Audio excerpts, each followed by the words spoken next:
We started in Ukraine, so we've been to Poland, Lithuania, Latvia and Estonia, so 5 countries so far. We've only been on the road a few weeks and we're travelling a lot faster than we plan to eventually because we want to get to Nord Cape and see the Northern Lights and go dog sledding and see the ice hotel. We retired at aged 55 and 52. We both worked in IT for different companies and different jobs. Getting on the road was quite easy. The difficult decision was when we made the commitment to spend the money and make it real. So it's been a dream for a number of years, so it's been an evolution. But when it came to the time to go, yes, we're doing this, that was pretty nerve-wracking, right? It was like, oh my God, it's happening. But once we committed, then it was just executing a plan. Yeah, well, it's built on a MAN TGM chassis, so it's a 4x4 truck. It's an 18-ton chassis. The cabin space was built by Krug Expedition in the Ukraine. We worked with them on the design of the truck, so we needed to be 100% self-sufficient so we can live entirely off the grid. So we have solar on the roof, we have a generator, we have a washing machine and dryer, we have obviously cooking and microwave convection and a freezer and fridge. Everything is here so that we can live completely off the grid and independently no matter where we are in the world. So, what about the fuel consumption? Yeah, we're only 3,000 kilometres in, and at the moment it's around the 28 litres per 100 kilometre mark.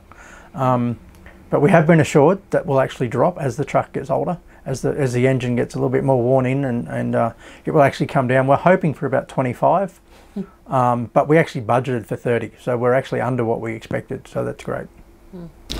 So this is the boiler, this is how we get hot water, and these 4 along here are our filtration, and this one as well is UV filter, which is allow us to take the water from a lake or something and make it drinkable. And this is the pump and the heating system that pushes everything around the truck for us. Yeah, I think the biggest challenge, and it's not a physical challenge, it's just a logistical challenge of finding where you can get water. We've got a system where we can actually, take water on board, and we take 600 litres of water. So it's a matter of finding a petrol station that's, especially in this weather, because it's too cold. Most petrol stations don't have an outside tap that we. Yeah.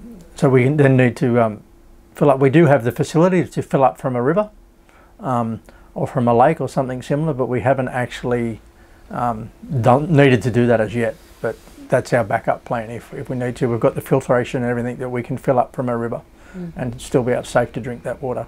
Right, this is our panel that controls everything. On here we're monitoring our freshwater tanks, what our power is doing. We're currently bringing in 14 odd amps coming in, our grey water, what percentage our batteries are at, and then if we come over it tells us that our solar's charging, what's coming in, our voltages and stuff.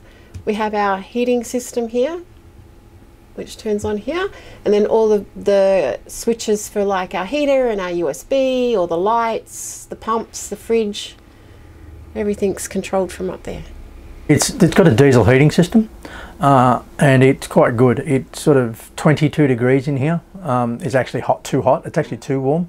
So, and it gets to there quite easily. So at the moment, in minus, I suppose the coldest we've had is about minus 15. It's handled that without a problem. It has underfloor heating as well, and under bed heating, and so that really helps. I mean, the under bed heating is more to make sure the mattress doesn't get mildewy if it gets damp. But no, the heating's been quite good so far. But as we get further north, that may be a different challenge. Yeah, it's a significant pay cut for us at the moment. Like our living costs are significantly we're hoping to less than they were under 100 Australian dollars. That's about €65 a day. Yeah. So. Yeah. But when you are off the grid, like, we don't have to find somewhere to shower or toilet or anything. Well, what we say to people when they ask that is that we want to travel for as long as we can. So who knows what the future holds.